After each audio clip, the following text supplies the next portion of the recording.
समारोपित वामभागं पाणो महासायकचारुचापं नमामि रामं रघुवंशनाथं। यत्र यत्र रघुनाथकीर्तनं तत्र तत्र कृतमस्तकाञ्जलिं बाष्पवारि परिपूर्णलोचनं मारुतिं नमत राक्षसान्तकं।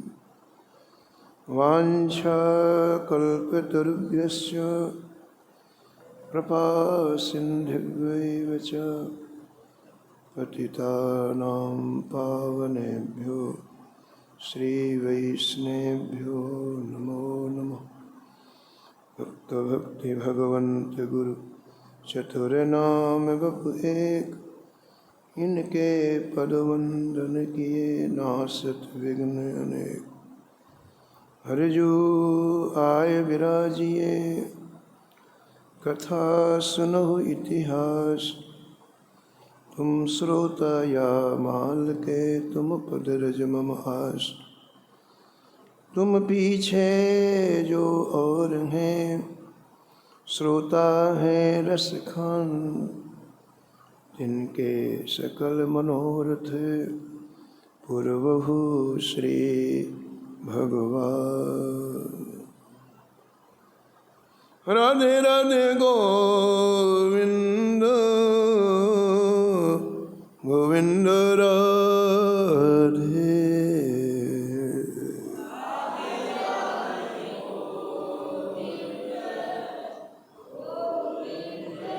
राधे राधे गोविंद गोविंद राधे।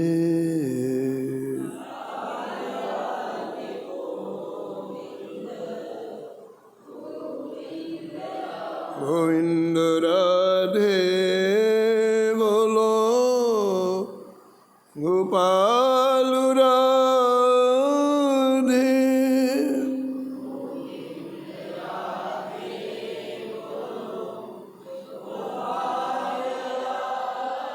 गोविंद राधे बोलो गोपाल राधे।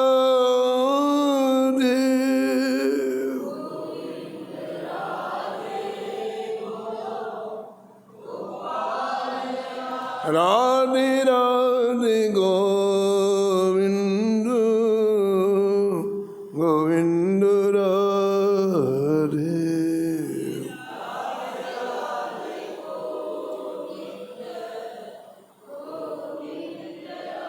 राधे राधे गोविंद गोविंद राधे।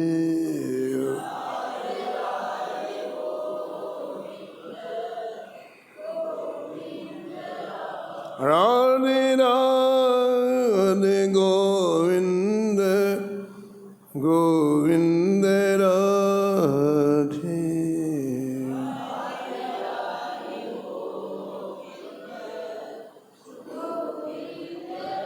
राधे राधे गोविंद गोविंद राधे।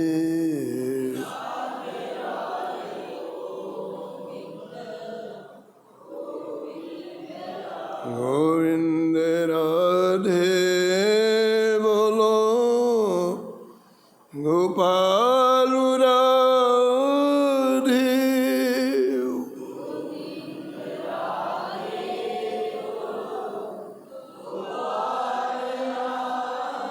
राधे राधे गोविंद गोविंद राधे।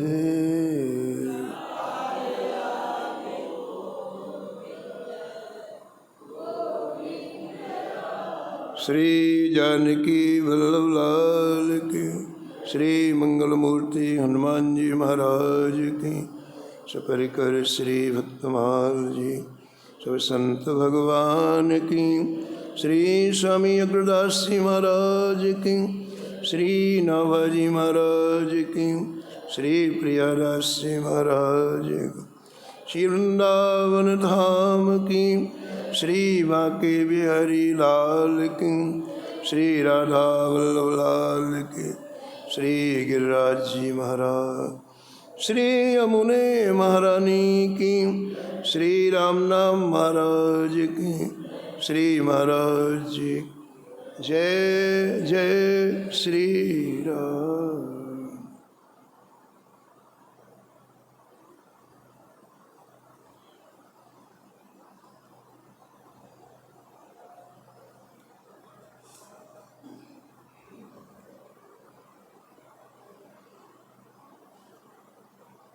दुर्लभ मानुष देह को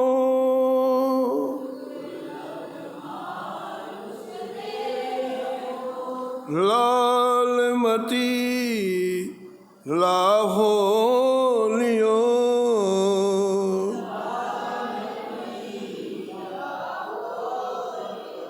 लालमती लाहो लियो,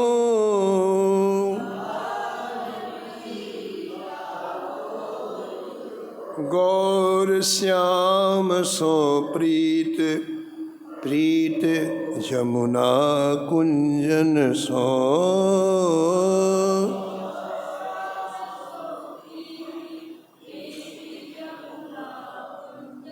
बंसी बट सो प्रीत, प्रीत ब्रज रज पुंजन सो,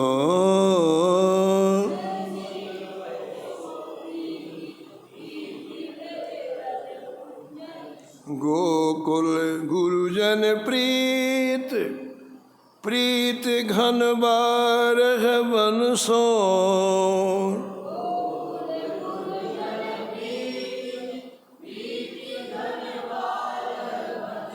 पुर मथुरा सो प्रीत, प्रीत गिरि गोवर्धन सो,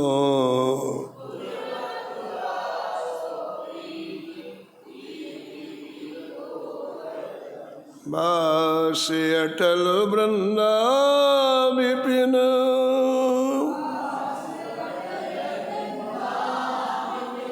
द्रणिकर सो नागर कियो,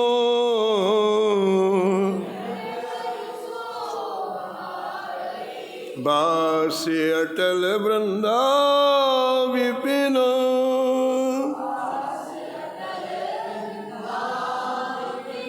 दृढ़ कर सो नागरी कियो,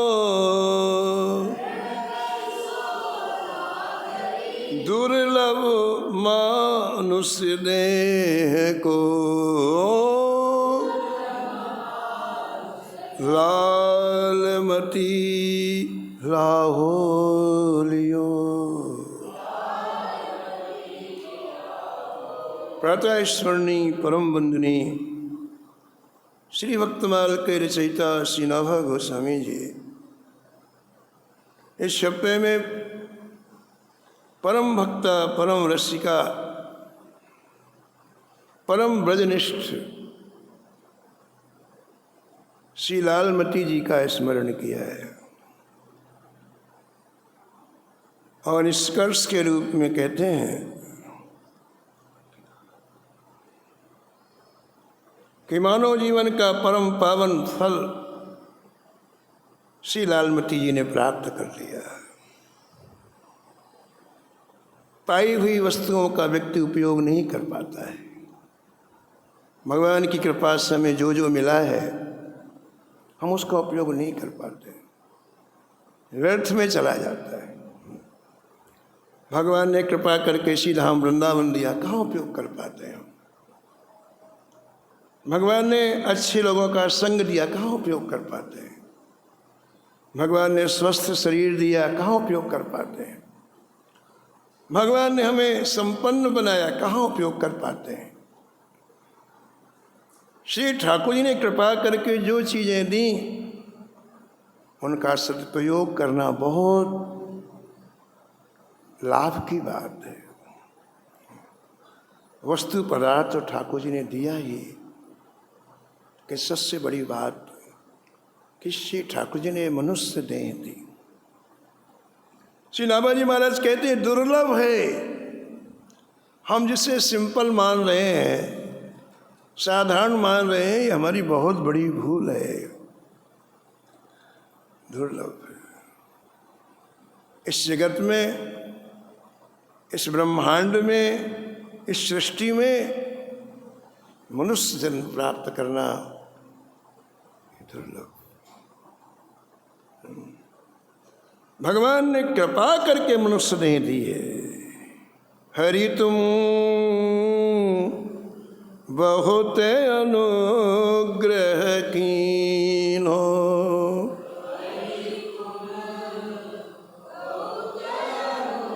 विनय पत्रिका में गोस्वामी जी कहते हैं, हे हरि, आपने कृपा को सीमा में पहुंचा दिया जो मुझे मनुष्य बना दिया।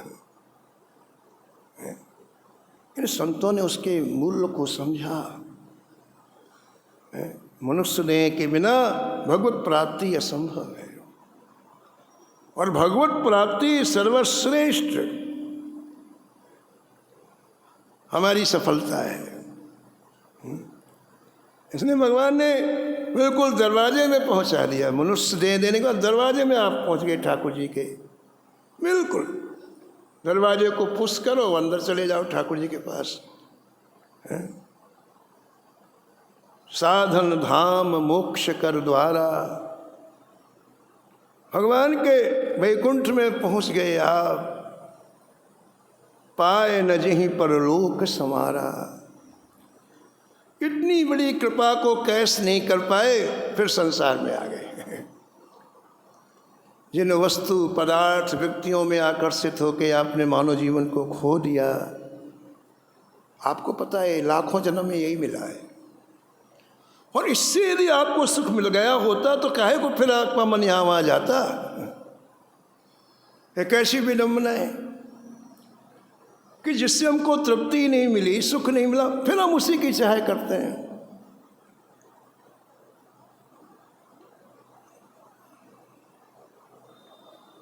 मनुष्य जीवन प्राप्त करने के बाद केवल भगवत प्राप्ति करना है, इसीलिए मनुष्य जीवन मिला है। मूल महाराज जी कहते थे कि मनुष्य जीवन से 3 रास्ते जाते हैं। हम जहाँ खड़े हैं ना, वहाँ से 3 रास्ते जाते हैं। पहला रास्ता नरक को जाता है। जम के पाप करो आप मनुष्य जीवन में, सीधे नरक चले जाओगे, ठीक है। दूसरा रास्ता स्वर्ग को जाता है। खूब जम के पूर्ण करो, सीधे स्वर्ग चले जाओगे। और तीसरा रास्ता भगवान के धाम को जाता है। श्री साकेत जाता है, गोलोक जाता है, वैकुंठ जाता है। जम के भजन करो, सीधे भगवान के धाम में चले जाओ। इस मनुष्य देह के 3 रास्ते हैं। अब चुनाव आपको करना है, आपको जो अच्छा लगे करो। भगवान ने स्वतंत्र बनाया है, कोई प्रेशर नहीं किसी। करो खुले पाप, जाओ नरक। कोई नहीं रोक सकता। पूर्णों से भगवान के धाम की प्राप्ति नहीं होती, पूर्णों से स्वर्ग मिलता है। किसी को कपड़ा पहना दिया, भूखे को भोजन दे दिया, अस्पताल बनवा दिया, इससे स्वर्ग की प्राप्ति होगी। भगवत प्राप्ति के लिए तो भजन करना ही पड़ेगा। तो 3 रास्ते जाते हैं। भगवान ने अनुग्रह करके ये मनुष्य ने इसलिए दिए है कि लोग मुझे प्राप्त करें। कभी कभी भगवान ऊपर से हमें देखते हैं, भगवान को दया जाती है। उसी कीचड़ में लपटे हुए उसी संसार में जाने के लिए व्याकुल रहते महाराज। 1 मिनट के लिए भगवान को समय नहीं देना चाहिए। 1 मिनट के लिए। कमाल, ये तो आप धाम में बैठे हो, इसलिए थोड़ा समय ठाकुर जी को, बाहर देखो आग लगी है, बाहर का जीवन देखो, 1 मिनट कोई भगवान को स्मरण नहीं करना। कमाल हो गया, बताओ। पता नहीं इनका क्या होगा। कितने अंधेरे में है व्यक्ति, समझ में नहीं आता। और वो अपने आप को होशियार समझते हैं। और सुनो, आप हम लोग बड़ा बुद्धिमान समझते हैं। भगवान देखते हैं ऊपर से कि ये व्यक्ति कितना आसक्त है। कोई परिवार में आसक्त है, कोई धन में आसक्त है, कोई शरीर में 24 घंटे शरीर को ही सजाते रहते लोग। कई लोग शरीर को मोटा बनाने में लगे हैं, ये खाएंगे फिर वो खाएंगे फिर ये खाएंगे। अरे समय रुक जाएगा तुम्हारे लिए, मृत्यु रुक जाएगी नहीं, कोई विवेक ही नहीं है। तो भगवान देखते हैं तो दुखी होते हैं कि ये कितनी बार मर के नरक जाएगा बताओ। भगवान दुखी हो और आशीर्वाद को उसे छोड़ना भी नहीं चाहता, उसी दुख में फिर पड़ना चाहता है। ये बड़ी आश्चर्य की बात है। भाई हमें जहाँ दुख मिल रहा है वहाँ से हट जा, पर ऐसा नहीं है। उन्हीं दुखों में बार बार डूबा हुआ है। नानक दुखिया सब संसार। आपको लगता है कि सामने वाला सुखी है, आपको लगता है कि पैसे वाला सुखी है। ये दूर के ढोल सुहावने होते, जब समीप में जाओ उससे मिलो। पूज्य भाई जी ने लिखा है कि मैं एक बार कलकत्ते गया, पूज्य श्री हनुमान साहब पोदार जी ने, तो कलकत्ते के बड़े बड़े अरबपति लोग मिलने के लिए आए और उनमें एक भी ऐसा नहीं था जो भयंकर दुखी ना हो, दुख के सागर में डूबे हुए। उनमें एक तो ये बोला कि भाई जी मैं अपना दुख बता ही नहीं सकता हूं, कितना दुख। 1000 नौकर हैं, सैकड़ों फैक्ट्री हैं, ये बाहर देखने के लिए, अंदर दुख के सागर में डूबा हुआ है। सृष्टि में एक भी जीव ऐसा नहीं है जो दुखी ना हो। नानक दुखिया सब संसार। हमें लगता है ये सुखी है, ये सुखी, सब भ्रम की बात है, सब भ्रम की बात है। तो भगवान ने देखा ऊपर से, तो भगवान को करुणा आई। क्या है? अरे राम, इस कष्ट के सागर से निकालो। और भगवान ने निकालने के लिए सबसे पहला काम क्या किया? हम कहीं कीड़े बने थे, कहीं मकोड़े बने थे, कहीं छिपकली बने थे, कहीं मगर बने थे, कहीं मछली बने थे। भगवान ने वहां से खींचा और आपको मनुष्य बना दिया। कबहू की कर करुणा नर देही, कबहू की कर।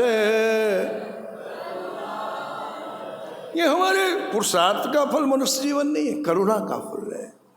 गोविंद ने, माधव ने करुणा की है। और कभी कभी जब हम देखते हैं हमें दुख के सागर में डूबे हो, तो करुणा करते हैं। कबहू कर, कबहू की कर करुणा नर देही,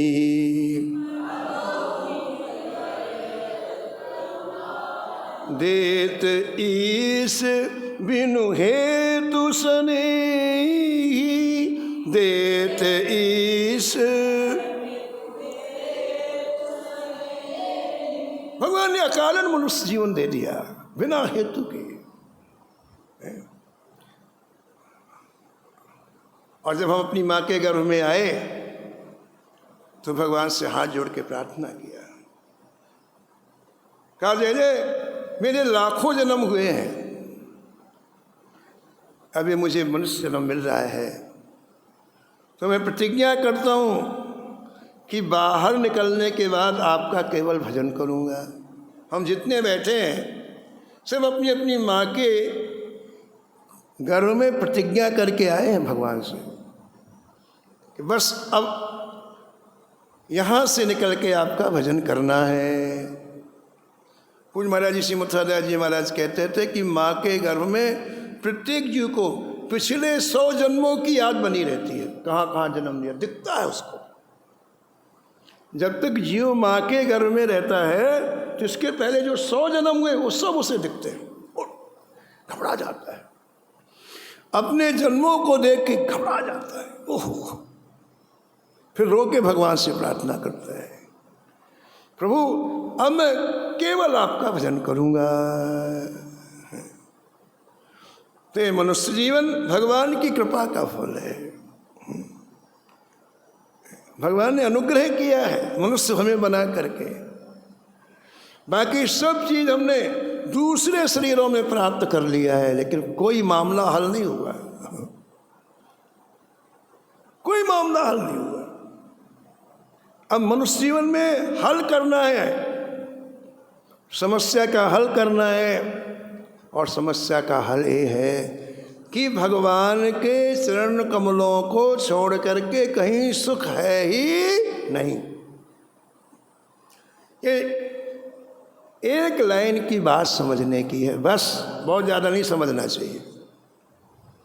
भगवान के चरण कमलों को छोड़ करके कहीं सुख नहीं है। ये किसने कहा? ये ध्रुव जी की माता ने ध्रुव को कहा। 5 साल का बेटा सामने रो रहा है, माँ मुझे, छोटी माँ ने बहुत कठोर शब्द कहे। छोटी माँ का नाम सुरुचि, ध्रुव की माता का नाम सुनीति। माँ मुझे आज पिताजी के सामने छोटी माँ ने बड़े कठोर शब्द कहे। रो रहे।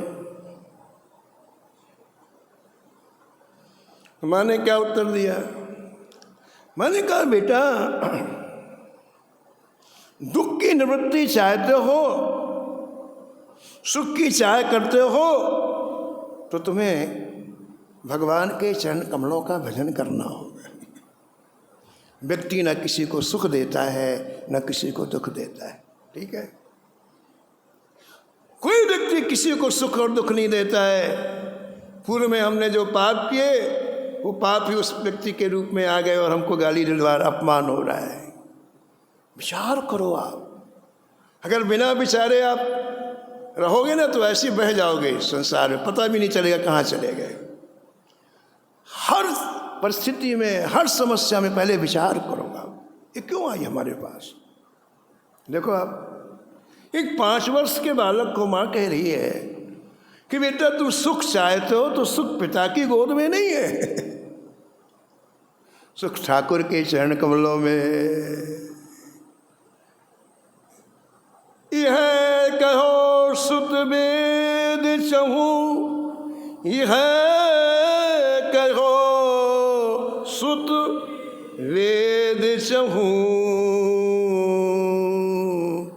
श्री रघुनाथ चरण नौकात जी, श्री रघुनाथ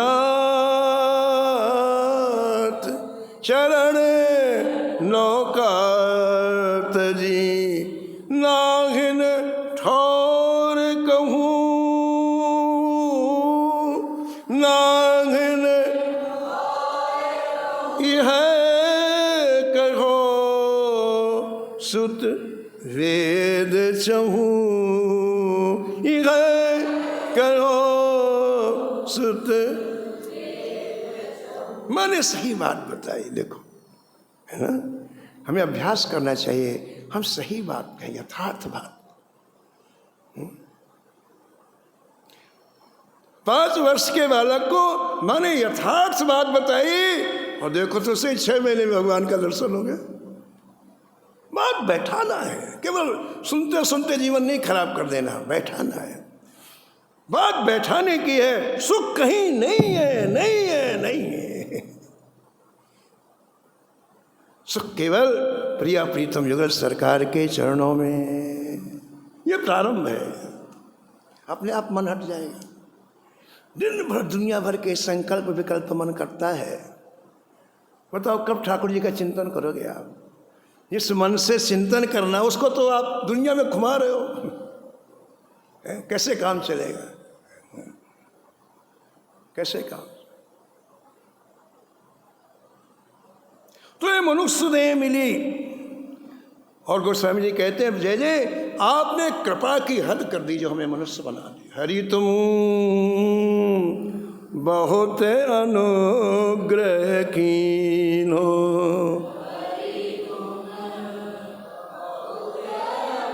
साधन धाम विबुध दुर्लभ तनु, साधन धाम। ये मनुष्य जीवन की विशेषता है। इससे बढ़िया से बढ़िया साधन आप कर सकते हो। भगवान ने हमें बुद्धि दी है, भगवान ने हमें मन दिया है, चित्त दिया है, भगवान ने 2 हाथ दिए, 2 पैर दिए, 2 आंखें दिए। आप चाहो तो जहां बैठे हैं बिहारी जी वहीं आ सकते हैं। कितनी अच्छे मनुष्य, आप जहां बैठे हैं आप बिहारी जी यहीं आ सकते हैं। कितनी महान उपलब्धि हमें प्राप्त हो गई। आप चाहो और ये मनुष्य ने विबुध माने देवता। देवता भी दिल चाहते हैं कि एक बार हमें मनुष्य देह मिल जाए।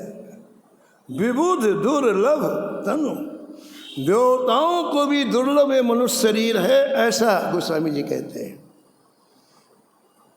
क्यों भाई, देवताओं की तो बड़ी उम्र होती है,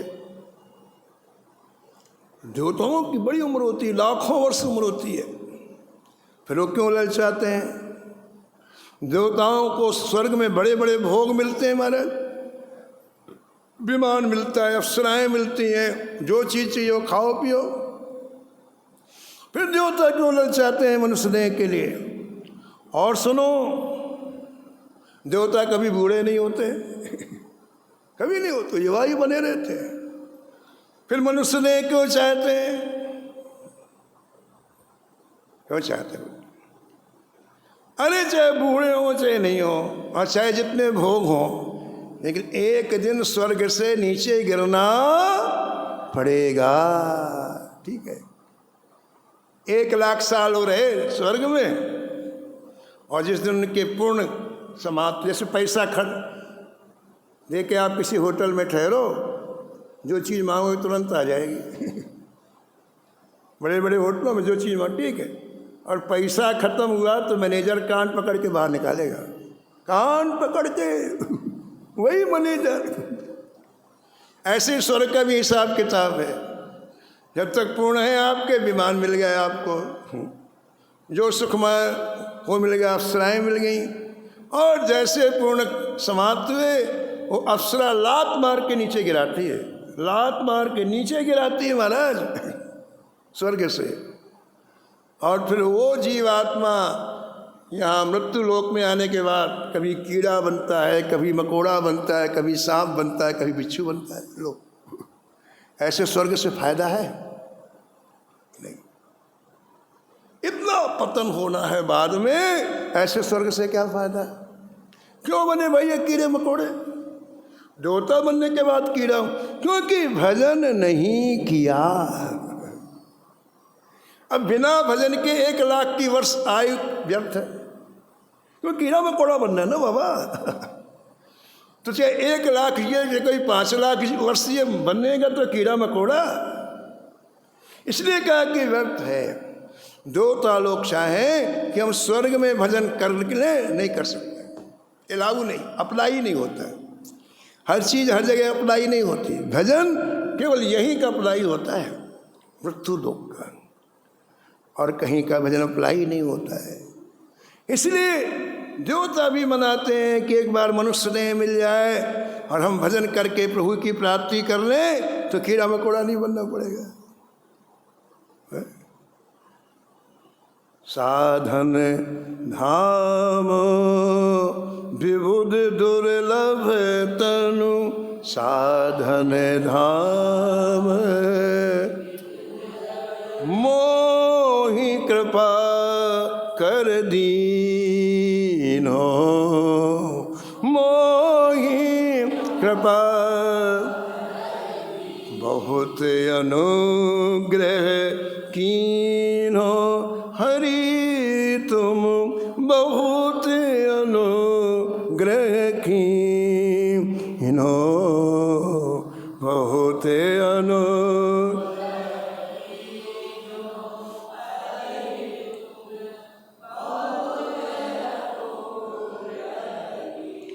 श्री नामाजी महाराज लिखते हैं, किसी लालमती जी को ये दुर्लभ मनुष्य शरीर मिला,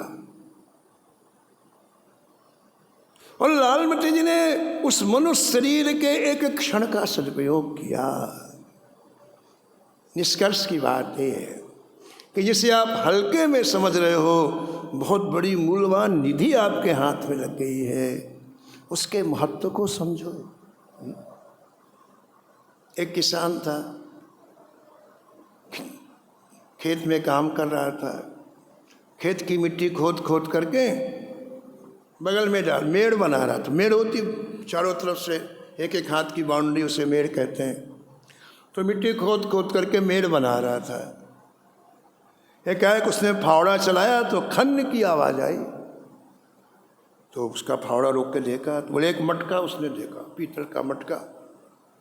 उसने बड़ी यत्नपूर्वक निकाला मटके को, बाहर निकाल के उसका ढक्कन खोला तो उसने देखा इसमें तो बड़े चमकीले चमकीले पत्थर हैं। तो उसने मटके को रख दिया और काम में लग गया। खेत में बुवाई की, फसल होने लग गई। अब जब फसल होती तो चिड़ियाँ आती हैं, दाने आते तो चिड़ियाँ होती हैं। उसके मन में आया कि चिड़ियों को भगाने के लिए पत्थर मेरे को इकट्ठे कर, बढ़िया रखे हुए पत्थर, इनको चिड़िया भगाता हूँ। तो उससे निकाल करके पीतल के हंडे से मारे, एक एक चमकीला पत्थर निकाले, मारे चमकीला पत्थर, चिड़िया उड़ जाए। पूरे चमकीले पत्थर उसने खत्म कर दिए। एक दिन उसकी पत्नी ने कहा नमक नहीं है, कहाँ से लाऊं? किसान ने कहा इसमें एक चमकीला पत्थर पड़ा, ले जा, शायद कोई ले ले, नमक दे दे। वो लेके गई दुकान में, दुकान वाला देखता रह गया। अरे बोला ये तो हीरा कहाँ से मिल गया तेरे को? नमक मेरी दुकान पूरी ले सकती है इससे। हाँ, उसकी हालत खराब हुई। वो किसान के पास है और किसान बेहोश हो गया। इतने हीरे मैंने फेंक दिए। क्यों फेंक दीजिए? क्योंकि पता नहीं था। अब क्या है, अब तो हीरे गए हो, कहीं फेंकता था, कहीं नदी में गिर जाए, कहीं कुएं में गिर जाए। बस यही हालत हमारी है। हम जिस मनुष्य जीवन को व्यर्थ में आज समाप्त कर रहे हैं, गप्पे मारेंगे, निंदा करेंगे, एक दूसरे के यहाँ जा कर के पूछो मत मार, क्या हालत खराब है? वो जीवन बड़ा मूल्यवान है। वो एहसास बाद में होगा आपको। जब ये मनुष्य जीवन समाप्त हो जाएगा तब एहसास होगा कि हमने। अयोध्या जी में बहुत साक्षात्कार प्राप्त संत थे स्वामी श्री राम वल्लभाचरण जी महाराज। उनकी ये स्थिति कि जब वो कनक भवन बिहारी सरकार का दर्शन करने जाते तो मंदिर नहीं जा पाते थे, बीच में ही ठाकुर जी प्रकट हो जाते। बोले दर्शन कर लो, वापस जाओ, आश्रम में भजन करो। वो वहाँ जा ही नहीं पाते, इतना भगवान चाहते थे। अपने आश्रम से कनक भवन बिहारी जी का दर्शन करने जाते तो श्री कनक भवन बिहारी सरकार रास्ते में प्रकट होकर उनको दर्शन दे देते। तो उनके पास बहुत बड़े बड़े महात्मा मिलने के लिए जाते थे। एक गुजरात के महात्मा जिनके पास अकूत संपत्ति, सोने की पालकी में चलते और इतनी संपत्ति जिसकी वर्णन नहीं किया जा सकता। तो एक बार वो अयोध्या जी आए, पालकी में बैठ करके, सैकड़ों संत थे, आयु 75 वर्ष की। तो दर्शन करने के लिए गए स्वामी श्री राम वल्लभाचरण जी महाराज। अब दर्शन करते, देखो संत के दर्शन का प्रभाव कैसे पड़ता है। बहुत सादे वेश में रहते थे महाराज जी, बहुत सादे वेश। हमारे यहाँ कहीं चित्र लगा है, बिल्कुल सादे वेश में रहते। वो उन्होंने जैसे देखा उस वक्त, उसको लगा देखो हम महात्मा तो बने लेकिन पूरा जीवन सोना इकट्ठे करने में लगा दिया। एक क्षण बैठ के भजन नहीं किया। एक एक विभूति देखो आप, रोम रोम से भगवान नाम निकल रहा है। उन्हें हाथ जोड़ के कहा महाराज मैं एकांत में मिलना चाहता हूँ। स्वामी जी ने कहा हमारा एकांती है भैया, ये जो 8-10 महात्मा बैठते इनको अलग कर देते, एकांत हो गया। और महात्मा से कहा जाओ तुम लोग कहीं चले जाओ। चले गए। हाँ बोलो भाई क्या बोलो? एकांत हो गया, बोलो। बोले महाराज जी मैंने जीवन में भजन नहीं किया, दुनिया के परपंच इकट्ठे किए, आप बताओ मैं भजन कैसे करूं। स्वामी जी ने कहा अब भजन नहीं होगा, जीवन में जो किया इतना अंदर बैठ गया है, अब वही निकलेगा। आप ही बताओ, आप रेलवे में होते ना, मालगाड़ी के डब्बे में महाराज सामान भरा जाता है, किसी में कोयला, किसी में सीमेंट, किसी में, है ना। जब डब्बा खड़ा होगा तो जिस डब्बे में जो भरा वही निकलेगा कि हीरे मोती निकलेगी, बताओ आप। सीमेंट के डब्बे से सीमेंट निकलेगी, कोयले के डब्बे कोयले निकलेगी। इसमें हमने जो भरा है प्रेमियों वो निकलेगा। स्वामी जी ने कहा बस बस ठगा गए तुम, अब कुछ नहीं हो सकता, अब रो, बस एक ही है, रो। मनुष्य जीवन की सार्थकता, इसका मूल्य नहीं समझने से इसे व्यर्थ में हम खो रहे हैं। ये कह रहे हैं नाभाजी महाराज, दुर्लभ मानुष थे, ये दुर्लभ है, भगवान ने कृपा करके। ऐसा क्यों नहीं समझते हम, बताओ हम ऐसा क्यों नहीं विचार करते हैं कि ये हमारे पुरुषार्थ का फल नहीं है, और भगवान ने इसीलिए दिया है कि हम कष्ट से मुक्त हो जाएं, और हम यहाँ के फिर कष्ट इकट्ठे करने लग गए। ये चीज़ हो जाए तो ठीक है, ये चीज़ हो जाए तो ठीक है, ये चीज़ हो जाए तो ठीक, ये चीज़ अच्छी तरह से कान खोल करके सुन लेना चाहिए कि भजन व्यवस्थाओं में नहीं होता है, भजन करने वाला मन है ना।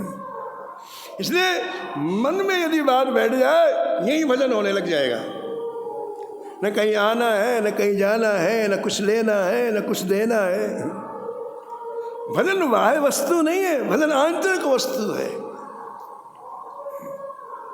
मन में ये चीज बैठानी है कि ये देह दुर्लभ है।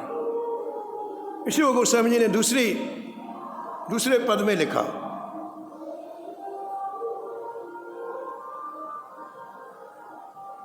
दुर्लभ देह पाए हरि पद भजो, दुर्लभ देह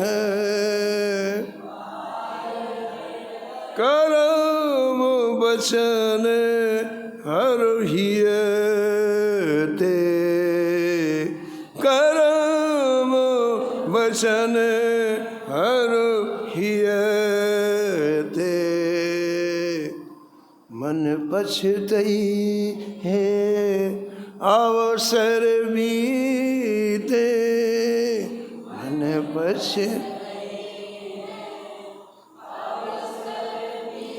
मन पछतई है अवसर बीते।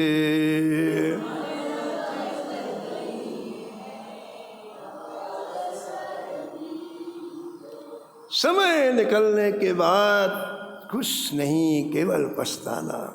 ठीक है, तो ये ठाकुर जी ने कृपा किया कि हमें मनुष्य देह दिया, ठाकुर जी ने कृपा किया हमें वृंदावन धाम दिया, ठाकुर जी ने कृपा किया हमें स्वस्थ शरीर दिया, और ठाकुर जी ने कृपा किया हमें सत्संग दिया। तो हमें कैसे करना चाहिए, अब एक क्षण भी व्यर्थ में नहीं खोना चाहिए। ये कह रहे नाभाजी महाराज, दुर्लभो मानुषो देहो देहिनां क्षणभंगुरः, तत्रापि दुर्लभं मन्ये वैकुंठ प्रिय दर्शनम। महाराज श्री भागवतकार कहते हैं कि जीवों के लिए ये मनुष्य शरीर सबसे बड़ा दुर्लभ है। और आगे क्या कहते हैं कि मनुष्य शरीर प्राप्त भी हो जाए तो इस मनुष्य शरीर के पीछे एक आफत लगी है, उस आफत का नाम है मृत्यु। हम मृत्यु ये नहीं देखते कि 2 साल का है, कि 5 साल का है, कि 15 साल का है, कि 20 साल का है, कि 50 साल का है ना। जो निर्धारित समय मृत्यु ले जाएगी आपको। तो मनुष्य शरीर मिलने के बाद एक और भय है मृत्यु का, कब शरीर चला जाए।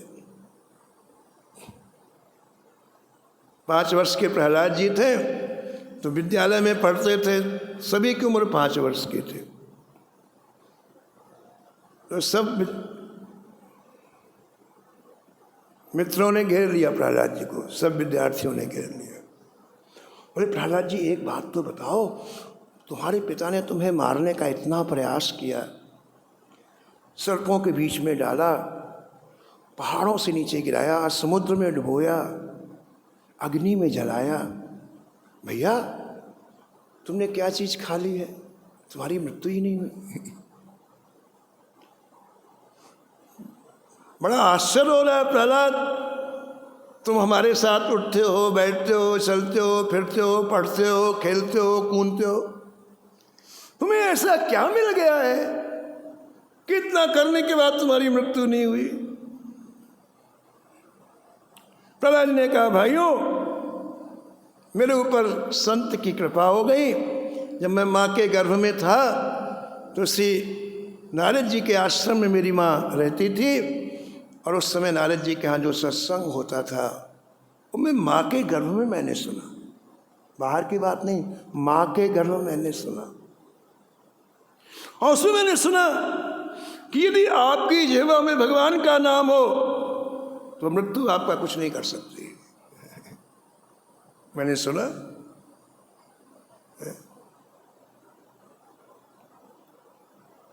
इसलिए मैंने केवल भगवान नाम की रसायन पी ली है। बस मेरे पास एक ही जड़ी बूटी है, उसका नाम है भगवान नाम।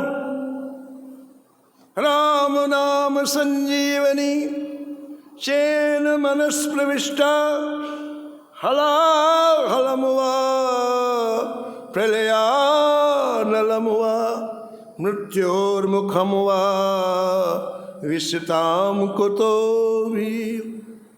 हम मेरा हलाहल विष कुछ नहीं कर सकता, प्रहलाद जी बोले। प्रलयानल जिसमें सारे सृष्टि जल के भस्म हो जाती है, मेरे शरीर का एक रोमा नहीं जला सकती है। अरे मित्रों, ये साक्षात मृत्यु मुझे आंख उठा के नहीं देख सकती है। मृत्योर्मुखमुआ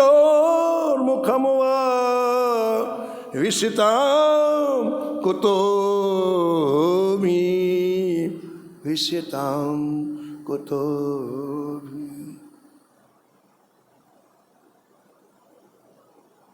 तो मित्रों ने कहा कि प्रहलाद,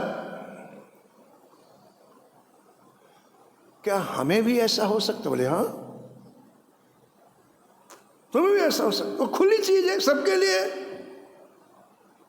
तो मित्रों ने कहा कि प्रहलाद, हमारे यहाँ तो ये कहा जाता है कि भजन जब करना चाहिए जब किसी काम के ना रहो, घर वाले निकाल दें, हाथ पैर काम ना दें, आंखों से दिखाई ना पड़े, कान से, तब भजन करना चाहिए।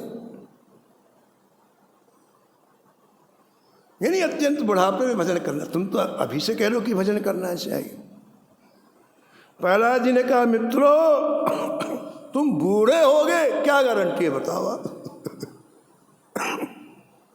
कोई गारंटी नहीं है मनुष्य शरीर की कब मर जाए, और हम बैठे रहे कि जब बूढ़े होंगे तो भजन करेंगे। इसलिए जो समझ में आ जाए भजन करना प्रारंभ, न बाल्यावस्था न युवावस्था, जब समझ में आ जाए भजन करना प्रारंभ कर दो। तो सबसे पहली चीज की है मनुष्य जीवन दुर्लभ है, भागवतकार कहते हैं। और दूसरी चीज कहते हैं देही नाम क्षण भंगुर। मनुष्य जीवन मिलने के बाद एक क्षण भंगुर है। पानी केरा बुदबुदा जस मानुष की जात। बरसात के दिनों में देखो छोटे छोटे बबूले हो जाते हैं पानी में, 1 सेकंड में फू समाप्त। ऐसे अंदर गई हुई श्वास बाहर निकलेगी नहीं, कुछ पता नहीं। इतना क्षणभंगुर है मनुष्य शरीर है, क्योंकि इस शरीर के ऊपर मृत्यु का भय 24 घंटे सवार रहता है। एक बड़े काम की बात है, सुनो आप, बहुत काम की बात। श्री नारद जी को आश्चर्य हुआ एक बात का कि देखो अम्बरीश जी युवा है, 25 वर्ष की उम्र अम्बरीश जी की, बिल्कुल युवा जवान, और चक्रवर्ती सम्राट पूरी पृथ्वी के अधीश्वर और विभिन्न प्रकार के भोग सभी उपलब्ध, 300 रानियां, लाखों नौकर, लेकिन इनका मन क्यों नहीं जाता इसमें? युवावस्था बड़े काम की बात है, बढ़िया युवावस्था, शरीर बिल्कुल बलिष्ठ, इतना बड़ा पद, चक्रवर्ती सम्राट, इतने नौकर, इतनी रानियां, इतने सुख की सामग्रियां, लेकिन इनका एक मिनट के लिए मन क्यों नहीं जाता उसमें? ये तो प्रातः काल से लेके रात्रि पर्यंत श्री ठाकुर जी की सेवा में लगे रहते हैं। ये आश्चर्य हुआ नारद जी को, और नारद जी ने विचार किया पूछना चाहिए जाके। तो नारद जी वीणा बजाते हुए आ गए चक्रवर्ती सम्राट अम्बरीश जी के पास। बोले बहुत एक जरूरी प्रश्न पूछना है आपसे। अम्बरीश जी ने कहा देखो महाराज, थके हुए आप आए हो, तो मेरा तो विचार ये है कि बढ़िया पहले आप हाथ पैर धो के गरम गरम भोजन कर लो, और फिर इसके बाद फिर आप अपन बात करेंगे जो आप पूछो। बोले ठीक है। तो अम्बरीश जी ने तुरंत भोजन बनवाया, बढ़िया भोजन बनवाया नारद जी के लिए, कोई कमी तो थी नहीं। सुंदर स्वर्ण के सिंहासन पे चौकी में बैठाया, नारद जी बैठे। उसी समय स्वर्ण के थाल में विभिन्न प्रकार की सामग्री सामने रखी नारद जी की। नारद जी ने एक बार तो स्वर्ण की थाली को देखा, एकाएक दृष्टि ऊपर गई तो क्या देखा कि ऊपर एक पतले धागे से एक नंगी तलवार लटक रही है, जो सीधे वहाँ टूटने पर धागा गले में पड़ेगी और गला कट। ऐसी तेज धार वाली तलवार ऊपर लटकी रही। अब उसको देख के नारद जी को थाल भूल गया, 56 भोग भूल गए कि वो पतला धागा कब टूट जाए, 1 सेकंड में टूट जाए, 1 मिनट में टूट जाए, गए। उन्होंने कहा कि राजा ने क्या किया भाई, एक तरफ तो 56 में, एक तरफ तो तलवार लटक रही है, ये क्या? अब संकोच के मारे कुछ बोल सकते नहीं नारद जी, थाल सामने रखा है। नारद जी ने विचार किया कि हरे राम करो, खतरा तो वही है, और जितनी जल्दी हो खा के उठो, और तो कोई दूसरा विकल्प है नहीं, जितनी जल्दी हो खा के उठो। नारद जी ने आंख बंद करके महाराज कटोरियों से निकाला, खाना चालू किया। हमें पता नहीं है कि महाराज कटोरी में खीर है कि हलवा है कि सब्जी है कि दाल है कि कुछ नहीं, निकाला खाया, और जल्दी जल्दी उठी महाराज। हाथ धोया तो जान में जान भाई, महाराज जान बची, हजारों पाए, लौट को बुद्धू घर को आए, हाँफ रहे थे बिल्कुल पसीने पसीने। अम्बरीश ने कहा महाराज विराजे। हाथ धुला के पान दिया, बढ़िया पलंग में विराजमान करा। महाराज रबड़ी कैसे बनी थी? महाराज हलवा कैसे बना था? महाराज खीर कैसे बनी? गहरी श्वास लेके नारद जी बोले हलवा, रबड़ी, खीर? मैं तो प्राणों को बचा के भागा, मुझे कुछ नहीं पता क्या बना था। मुझे तो बस लगी तलवार टूटी और गिरी, तलवार टूटी और गिरी। तुम्हारी थाली में क्या था मुझे कुछ भी पता। अम्बरीश ने कहा बस मैं ऐसे ही राज्य करता हूं, मुझे पता है मृत्यु सिर के ऊपर है, इससे मेरा कहीं आकर्षण नहीं होता है।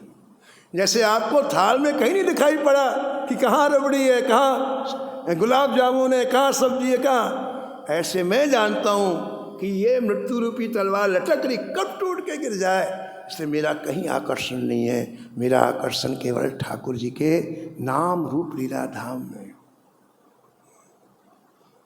क्षणभंगुर है, क्षणभंगुर जीवन की कलिका, क्षणभंगुर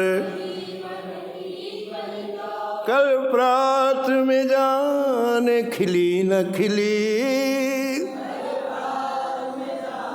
मलयाचल शीत सुगंध हवा, कल प्रात में जाने मिली न मिली,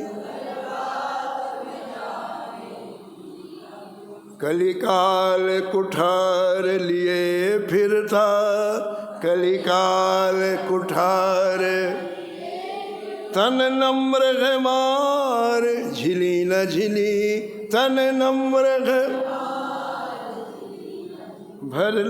भजले हरि नाम हरि रसना,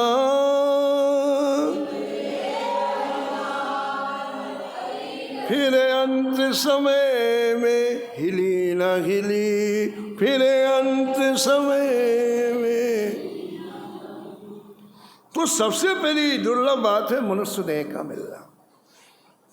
इसके बाद ये मनुष्य देह जो है क्षणभंगुर है, तो उससे भी दुर्लभ बात क्या है? मनुष्य देह से भी दुर्लभ बात क्या है?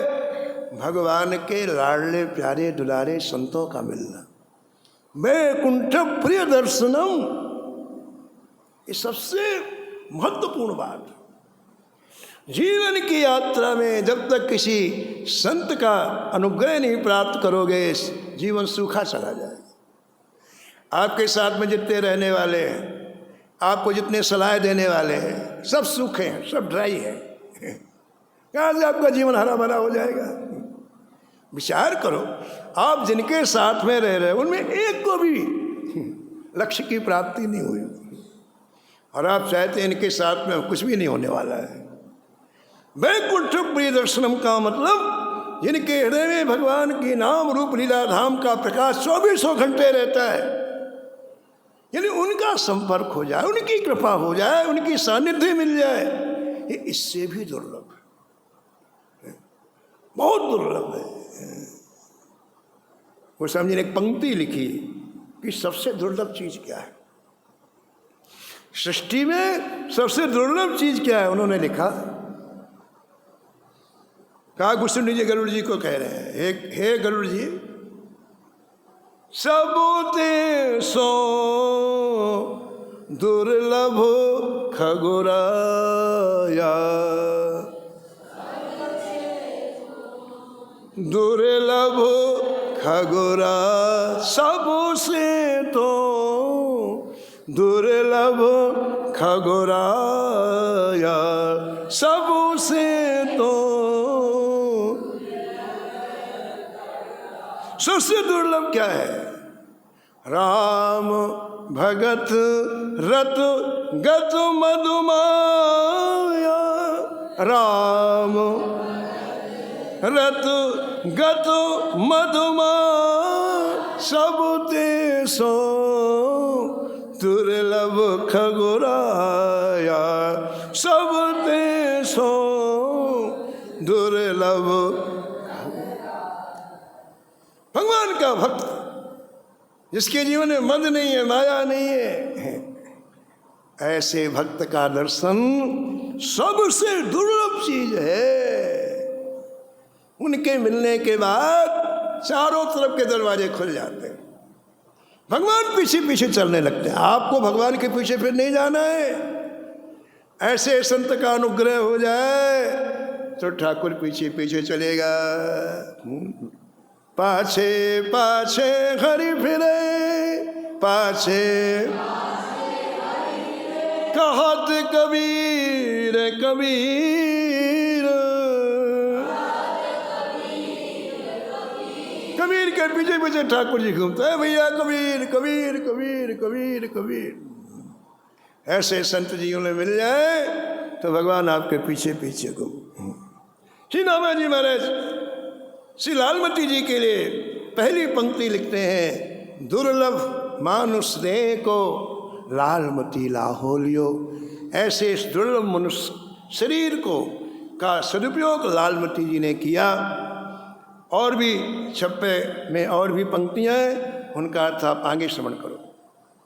जय जय श्यामा जय जय श्याम, जय जय श्री वृंदावन धाम।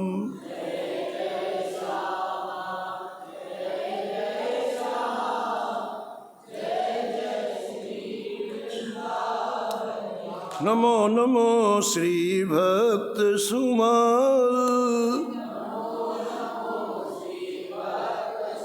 जाके सुनत महात्म नासत,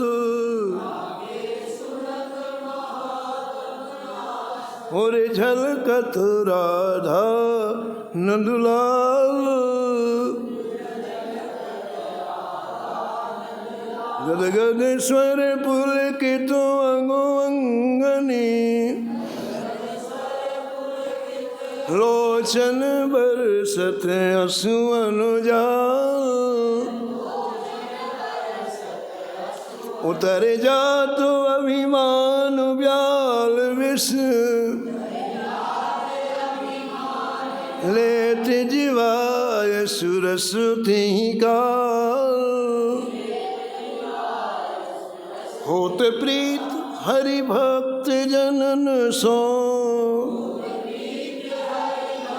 लेत शीघ्र घटी चरण प्रछाल।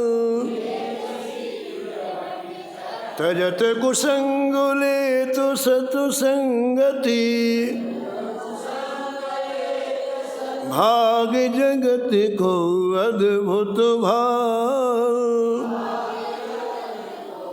निशिवासर सोवत अरु जागत, रोम रोम हुए करत निहाल। श्री अग्र नारायण दास प्रिया प्रिय, प्रगति जीवन रसिक रसाल। नमो नमो श्री भक्त सुमाल। सीताराम सीताराम सीताराम सीताराम, राम राधे श्याम राधे श्याम राधे श्याम राधे श्याम। जय जय सीताराम सीताराम सीताराम सीताराम, राम राधे श्याम राधे श्याम राधे श्याम राधे श्याम। जय जय सीताराम सीताराम सीताराम सीताराम, जय जय राधे श्याम राधे श्याम राधे श्याम राधे श्याम। श्री जानकी वल्लभ लाल की, श्री मंगल मूर्ति हनुमान जी महाराज की, सपरिकर श्री भक्तमाल जी की, सब संत भगवान